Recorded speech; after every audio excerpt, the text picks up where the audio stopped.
So for Africa, I think it kind of tells a similar story to some of the trends and patterns that you're seeing for that tab.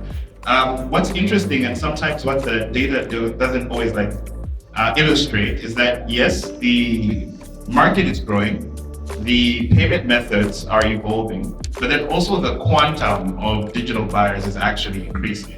And this is something that I want to spend a bit of time talking about. I know Fabio also mentioned earlier around how despite the growth of APMs, cards are still becoming relevant in LATAM. I'm seeing a similar pattern in many of the markets in Africa as well. I think that's something that's really exciting, worth exploring. So in terms of the growth opportunity, Africa represents, you've heard it several times, probably the most significant short to medium term opportunity for many of the types of businesses that you run.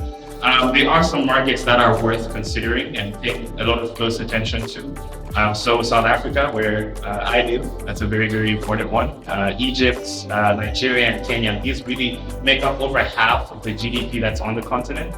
And you sort of see this power playing out in the region in LATAM as well, where you have specific countries that are outliers, like giants like Mexico and Brazil. So 2024, where we are today, I think digital commerce penetration is pretty decent, 75%, but then that's considering the four major markets that are really the most relevant for the continent. And then also the CAGR, that looks good, healthy 15%. I think it's going to be an interesting investment that's worth making up until 2027.